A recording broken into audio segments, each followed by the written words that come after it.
नमस्कार दोस्तों, आपका मित्र मनीषदादा जैन आपके समक्ष में हूँ। मैं आज जलगांव से धुलिया जा रहा था महाराष्ट्र में, और वहाँ पे रास्ते में देखिए हमें बहुत अच्छी एक अंजीर की खेती दिखी। हम रुक गए और रुक करके हमने यहाँ पे हमारे मित्र चौधरी साहब से बात की। इनका परिचय मैं कराना चाहूँगा। आपका नाम और गाँव पूरा डिटेल बताइएगा साहब। मेरा नाम चंद्रशेखर विट्ठल चौधरी। मैं धुलिया से 7 किलोमीटर जलगांव हाईवे पे फागना गांव है, और मेट्रो सिटी करीब रहने के कारण मैं अंजीर की खेती अच्छी तरह से 15 साल पहले भी किया था। बीच में कुछ दिक्कतें आई रोड की वजह से, तो वो प्लांट मेरे चले गए। फिर से मैंने एक नया हाई डेंसिटी महाराष्ट्र में पहला कृषि मंत्री धौले साहब के हाथ से मैंने इसका उद्घाटन किया था। पहले 5 गुंठे में किया था, वो सक्सेस होने के बाद मैंने 1 एकड़ में किया। तो 1 एकड़ के अंदर में आपने यहाँ अंजीर लगाए हैं। तो चौधरी साहब 1 एकड़ में आपने कौन से वैरायटी के ये यहाँ पे अंजीर लगाइएगा, ये वैरायटी के बारे में बताइएगा पहले हमारे किसान मित्रों को। वैरायटी पूना फीक अपने एरिया में अच्छी आती है, उसका स्वाद अच्छा है, बहुत मीठी आती है, और हरी बेचने के लिए तो अच्छी है, और तो ये खाने के लिए भी उससे बहुत बढ़िया है। तो आपका कहना है वैरायटी का नाम है पूना फेक। आपने झाड़ मतलब पूना एरिया से लाए, पुरंदर एरिया से लाए होंगे। पुरंदर एरिया से मेरे पास 15 साल पहले ही मेरा मदर प्लांट था। उसी मदर प्लांट से मैंने सब पौधे बनाए कि वो वैरायटी मेरी मार्केट में पहले से 15 साल से मेरा अंजीर में नाम है धुलिया में। अच्छा, उसके लिए मुझे कुछ नया उसके लिए जाहिरात करने की कोई जरूरत नहीं करी कि मुझे पहचानते लोग अंजीर के नाम से। क्या अच्छा, अंजीर वाले चौधरी जी। हाँ। उसके बगैर उसके से मेरा नर्सरी का डेवलपमेंट भी हुआ था। आज से 15 साल पहले मैंने उसमें अंजीर के साथ साथ नर्सरी भी हुई। बहुत बढ़िया। तो ये जो आपके अंजीर की वैरायटी आपने कहा पुरंदर पूना फिक कर से लाई है, और हाँ, मदर प्लांट आपका खुद का है। इसका मतलब आप अंजीर भी बेचते हैं यहाँ पे, अंजीर भी और अंजीर के पौधे भी बेचते हैं आप। भी बहुत बढ़िया। तो हम पौधे भी देखेंगे और पौधे के बारे में किसानों को आपको बताएंगे। किसान भाऊ, आपको थोड़ी देर बाद में इनका एड्रेस, मोबाइल नंबर सब देंगे। अगर आपको लेना हो तो आप इनके पास में आकर के आप अंजीर के पौधे ले सकते हैं। आइए थोड़ा देखते हैं हम। ये जो हमें दिख रहा है, चौधरी साहब ये बताइएगा, एक झाड़ से दूसरे झाड़ का अंतर कितना है? 3 फुट है, 3x6 लगाया है। मतलब हाई डेंसिटी आप जो कह रहे हैं, ये झाड़ टू झाड़ आपके 3 फीट है, और लाइन टू लाइन जिसे हम कहते हैं, ये 2 झाड़ का जो अंतर है ये 6 फीट है। तो दोस्तों 3x6 1 एकड़ होता है आपका 43,560। उसके हिसाब से आप लगाएंगे तो 3x6 के बारे में आप यहाँ पे अंजीर का प्लांटेशन कर सकते हैं। और देखिए इन्होंने बहुत सुंदर अभी हमारे सामने झाड़ तोड़े। ये मुझे बताइएगा, जो अंजीर तोड़े ये ऐसे फूट क्यों गए, क्या कारण है? ये इसमें थोड़ा बोरान का डिफिशियंसी और पानी ज्यादा दे दिया है। तो देखिए सीखने की बात है कि पानी ज्यादा देने से ये अंजीर ऊपर से फट रहा है, और बोरान जो होता है इसका डिफिशियंसी है। ये कोई किसान नहीं बताएगा, ये भाई नर्सरी खुद करते हैं, और खुद यहाँ पे काश्तकार है, खुद किसान है, इसलिए चौधरी जी आपको पूरी डिटेल बता रहे हैं।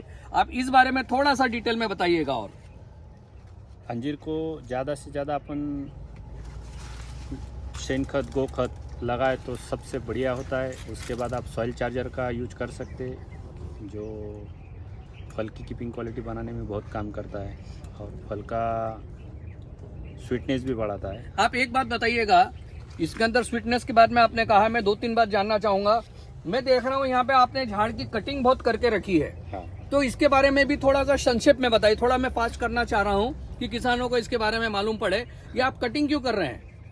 अंजीर की हर साल मई महीने में कटिंग होती है। कुछ लोग जून में करते हैं, कुछ लोग मई में करते हैं। कटिंग करने का उद्देश्य होता है कि हर साल इसकी डाली इतनी ही बड़ी होती है, तो उसके लिए हर साल उसका कटिंग करना ही पड़ता है। और करने के बाद अपना हाई डेंसिटी है, हम लोगों का एक ही उद्देश्य होता है कि हम सिर्फ एक प्लांट पे 4 शूट रखेंगे, और 4 शूट में से हम 3 किलो का उसका टनेज, एक झाड़ से 3 किलो या 5 किलो तक माल निकलना चाहिए। 3 से 5 किलो? हाँ, एक झाड़ से? एक झाड़ से कटिंग करने के बावजूद में? जैसे मैं देख रहा हूँ, देखिएगा कैमरामैन दिखाइएगा, ये झाड़ जो है ये एक झाड़ है, इस पे इन्होंने इतनी सारी डंगाल आई है, और हर डंगाल का भी साहब एक बार दिखाइएगा, ये डंगाल दिखाइएगा। देखिए यहाँ पे अंजीर के कितने शानदार फल आ रहे हैं, और ये शानदार फल जो आ रहे हैं, यही शानदार फलों के हिसाब से हमारे चौधरी साहब का कहना है 3 किलो से लेकर 5 किलो उत्पादन आप एक झाड़ से ले सकते हो। तो एक झाड़ से 3 किलो से 5 किलो हो गया, तो एकड़ कितने झाड़ हो गए साहब? हमारा तो उद्देश्य है, हम पिछले साल 3.5 टन 3 तक माल दिया है। इस साल हमारा 5 टन के आगे माल निकलना चाहिए, ये उद्देश्य से हम काम कर रहे हैं। बहुत बढ़िया। नहीं बताइएगा, 1 एकड़ में कितने झाड़ लगे, संख्या? 2100 झाड़ लगे। 2100 झाड़ गुनीला 3 आपने अगर किलो भी पकड़ लिया दोस्तों, तो 2100 गुणिला अगर आप 3 करते हो तो आपके कितने होते हैं? देखिए 6300, मतलब 6 टन के ऊपर में आप निकाल सकते हो। पिछले साल आप बोल रहे हैं मैंने 3 निकाला। हाँ, क्योंकि मेरा वो तीसरा ही साल था। पहले साल में तो 1-1.5 टन निकला, दूसरे साल में 2.5 टन निकला। हर साल 1-1.5 टन बढ़ रहा है मेरा काम। मेरे को इसको 12 टन तक लेके जाने का उद्देश्य है। बहुत बढ़िया बात है चौधरी साहब। एक और बात मैं आपसे पूछना चाहूंगा। आपने ये प्लांटेशन के बारे में कहा, इसके फ्रूटिंग के बारे में कहा, आपने कीपिंग के बारे में कहा। एक मुझे बताइए किसान भाइयों को, ये जो झंडूड के झाड़ लगाए आपने, ये जो आपने मैरीगोल्ड जिसे कहते हैं, ये जो सुंदर फूल लगाए हैं आपने, ये किस पर्पस के लिए लगाए? इसका क्या विशेष कारण है? हम देख रहे हैं, देखिए बीच बीच में बहुत जगह के ऊपर में आपने ये लगा रखे हैं। इसका ये आपने ऐसे क्यों लगाए, क्या कारण है? इसके बारे में कहिए थोड़ा सा हमारे किसान भाइयों को। झंडू लगाने का उद्देश्य एक है, जो भी कोई डिसीज आता है तो पहले झंडू पे आता है। तो हालांकि अंजीर पे ज़्यादा पे कोई डिसीज आता नहीं, उसको मुख्य 2 ही प्रॉब्लम आते हैं। एक तो तांबेरा होता है जो इस पत्ती पे थोड़ा आया हुआ है। क्या कहते हैं इसे डिजीज को? इसे तांबेरा कहते हैं। देखिएगा दोस्तों, थोड़ा सा इसको जूम करिएगा, पीछे से पत्तियों को देखिएगा, इसे तांबेरा कहते हैं। हाँ, पर इसका देखिएगा। हाँ बताइए आप। एक प्रॉब्लम आता है और एक रूट बोरर आता है। अच्छा, ये 2 ही चीज़ें आती है। रूट बोरर अभी तक तो मेरे इसमें नहीं, इतना हाई डेंसिटी रहने के कारण भी अभी तक एक सिंगल प्लांट भी मेरा रूट बोरर से डैमेज नहीं हुआ है अभी तक। हाँ हाँ। और झंडू पे कोई आया डिसीज तो झंडू उसके लिए 2 चीज़ों में काम करता है। एक तो परागीभवन का काम करता है, पर इसका मेल फीमेल अंदर से ही तैयार होता है। अंजीर में एक सबसे बड़ी ख़ासियत है कि उसको परागीभवन की जरूरत नहीं गिरती और हर पाले पे फल आता है। मतलब आपका बोलने का क्या मतलब है, थोड़ा संक्षेप में हमारे बताइएगा कि इसका जो है परागीकरण का कोई जरूरत नहीं है, जिसे हम संसर्ग कहते हैं, जिसे हम लोग कहते हैं कि भाई इस पे मधुमक्खी बैठेगी, इसमें हाँ। जाएगी, इसके अंदर में होल रहेगा तो ही इसके अंदर में इसका फल बढ़ेगा, वो इसमें होता नहीं है। ये जो वैरायटी आपकी है, ये वैरायटी ऐसी है कि ये वैरायटी के अंदर में नैसर्गिक परागीकरण होता है।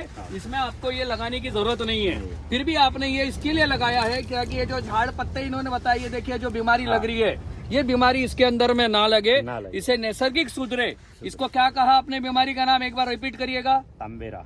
तांबेरा, थोड़ा जोर से बोलिएगा। तांबेरा तांबेरा करके इन्होंने वैरायटी बोला। ये थोड़ा सा हम और घूमते हैं, हमारे पे बहुत बढ़िया लगा है। और ये इसके अंदर में रोज आप यहाँ पे कितनी महिलाओं को रखते हो जिससे ये निकालता है झाड़ आपके? आइए 3 दिन बाद हार्वेस्टिंग होता है, 2 दिन बाद, 3 दिन बाद हार्वेस्टिंग करने के लिए 1 एकड़ में 3 महिला भी हुई तो 2 तास में हार्वेस्टिंग हो जाता है। 2 या 3 तास में, 2 या 3 घंटे के अंदर में 3 महिला लगाई तो उसके अंदर में ये जमा कर कितना किलो हो जाता है रोज? 50 किलो के लगभग माल निकलता है। और जगह से जगह पे आप कितने भाव में बेचते हैं हमारे व्यापारी भाइयों को? 60 रुपए केजी से। 60 रुपए किलो जगह पे ही, जगह। इनके खेत पे ही आकर के ले जा जाते हैं। 1 एकड़ में 2100 झाड़, 3x6 झाड़ टू झाड़ 3, ये इन्होंने तकनीकी लगाई है। तो दोस्तों आप लोग सीखिएगा। और आप विशेष कोई बात बोलना चाहेंगे हमारे किसान भाइयों को इसके बारे में? विशेष हो तो बताइए कुछ। तो विशेष कुछ नहीं, किसानों ने अभी आज के इसमें जो बिक रहा है, जो बिक सकता है और जो आप बेच सकते हो खुद खड़े होके, तो वही लगाना चाहिए। कोई नहीं, मुझे इस बारे में बताइए चौधरी साहब, किसान के बारे में। आपको कितना इनकम हुआ था लास्ट ईयर और अभी इस साल कितना अपेक्षित है? लास्ट ईयर तो मुझे करीब 2.5 लाख के ऊपर हुआ। 1 एकड़ से? 1 एकड़ से। ओके। और इस साल में करीब 3 लाख के लगभग, 3 लाख के आगे ही जाओ। 3 लाख के आगे जाएंगे। इनका अलग अलग है। देखिए कोई प्रॉब्लम आ जाते हैं उसकी वजह से कंजर्वेटिव सोच समझकर कम बता रहे हैं चौधरी जी। लेकिन दोस्तों आपको क्या तकनीक से करना है, आपको कैसे करना है, वो देखिए। एक विशेष बात मुझे यहाँ ध्यान में आई, देखिए, क्योंकि ये जो फल है, ये फल इतना अच्छा है कि इसके लिए तोता, पोपट, पैरट जिसे हम कहते हैं, चिड़िया होती है, जो बर्ड्स होते हैं हमारे, जो पशु पक्षी होते हैं, वो इसके अंदर आते हैं। तो देखिए इन्होंने बहुत बढ़िया नियोजन किया, खर्चा, इसलिए उन्होंने खर्चा भी किया और दिमाग से देखिए इन्होंने नियोजन किया, क्योंकि मेहनती किसान खुद है। देखिएगा दोस्तों, ऊपर दिखाइएगा, इन्होंने पूरा नेट का इसके अंदर में हाउस बनाया। देख रहे हैं आप, पूरे नेट लगी हुई है चारों तरफ से। देखिए बीच में यहाँ तार दिख रहा है आपको, ये तार लगाया हुआ है इन्होंने यहाँ पे। ये तार के ऊपर में से इन्होंने यहाँ नेट बांधी हुई। नेट मतलब ये जाली है कि जिससे बड़े होल से, जिससे मधुमक्खी और नीचे कीड़े आ सकते हैं, आपके इंसेक्ट्स आ सकते हैं, लेकिन इसमें से कोई भी पशु पक्षी नीचे नहीं आ सकते हैं। ये आपने आइडिया लगाई है और बहुत अच्छी बात है, आपको बहुत बहुत बधाई। लेकिन इससे क्या फायदा हुआ आपको? फायदा हुआ है, बहुत सारे पक्षी तो है, हमने पक्षियों के लिए स्पेशल 6 लाइन छोड़ दी है। अच्छा, वो छोड़ दी। हाँ, उनको खाने के लिए, क्योंकि हालांकि उनका पहले हक बनता है, तो हाँ। उनके लिए स्पेशल 6 लाइन छोड़ दी है और जो है फिर अपने लिए सब पैक कर दिया है। तो ये आपने खर्चा कितना है इसका तकरीबन आपको? ये पैक ज़्यादा नहीं, एक 35,000 रुपये लगे, तकरीबन अंदाज से पर ये 35,000 लगे। 3 साल तक ये नेट चलेगा। 3 साल नेट चलेगा, 35,000 रुपए, अच्छा मतलब आपका यूज किया तो 10,000 10 साल भी रुपए, चल सकता है। 10,000 या 12,000 रुपए साल पड़ा आपको। बिल्कुल, और अच्छा किया तो और लंबा भी चल सकता है। लंबा लेकिन भी अभी चल आपका 3 साल से चल रहा है। हाँ। ये आपने आइडिया बहुत अच्छा लगा। ये आइडिया आपको दिखा कहाँ से, समझा कैसे? नहीं, ये तो मच्छी वालों की जाली थी, हम बैठे थे चर्चा करते, हाँ। तो दोस्त लोगों ने ऐसा ही हमारा बातचीत होते होते तो इसको मच्छी की जाली डाल सकते हैं, तो हमने उसके हिसाब से इसको तो डाला। ये आपने जो जाली लगाई है दोस्तों, ये इन्होंने मछली जो होती है अपनी मछली की जालियां लगाई है। और ये देखिए उसी हिसाब से ये लोग यहाँ पे काम कर रहे हैं। अब हम आपका ज़्यादा समय नहीं लेंगे, आपको बहुत इन्फॉर्मेशन हम दे चुके हैं। इससे ज़्यादा इन्फॉर्मेशन चाहिए तो चौधरी जी के आइए। चौधरी साहब, आपका एक बार एक काम करिएगा, आपका एक बार पुनः पूरा नाम बताइएगा। मेरा नाम चंद्रशेखर विट्ठल चौधरी, मैं रहने वाला फागना गांव, धुलिया से 7 किलोमीटर। आपका मोबाइल नंबर भी दीजिएगा साहब। 99 23 78 14 13। एक बार इंग्लिश में वापस रिपीट करिएगा। 9923781413। इसमें दोस्तों आप ध्यान रखिएगा, अगर आपको नर्सरी लेना है तो आप दोस्त से इनसे संपर्क कर सकते हैं। इनका नंबर भी हमने आपको दे दिया है। आपको दूसरी भी नर्सरी लेना है तो इनके हाईटेक यहाँ पे नर्सरी, उससे भी ले सकते हैं। और आप मेरे चैनल में कमेंट करेंगे तो मैं आपको दे दूंगा। हाँ, लाइक जरूर करिएगा, शेयर जरूर करिएगा और उन्नत किसान, हाईटेक किसान ये जरूर बनिएगा। देखिए कई जो जैसे बताया, इधर देखिएगा, इसमें इन्होंने बीच में बाम्बू लगाया है, पैसे बचाने की कोशिश की। और बाम्बू जो है, ये बाम्बू के ऊपर में तार बांध दिया है। जो उन्होंने मछली की जेट लगाई है, बीच में टायर लगा है। और ये कई झाड़ जो देख रहे हैं आप, ये ऊपर भी जा रहे हैं। तो लेकिन ये हर साल कटिंग हो जाएगी। देखिए यहाँ पे कटिंग आप देख सक रहे हैं कि यहाँ पे इन्होंने कटिंग कर दी है। तो इन्होंने सिस्टम्स और इनके तकनीक से बनाया है। कुछ ज़्यादा संपर्क करना इनसे करिएगा, ज़्यादा डिटेल ना बताते हुए, क्योंकि उनसे शेयर आप करेंगे तो ज़्यादा सही रहेगा। फ्रॉम द हॉर्सेस माउथ, मतलब उनके मुंह से आपको सुनने मिलेगा। नमस्कार, जय हिंद, जय बलिराजा।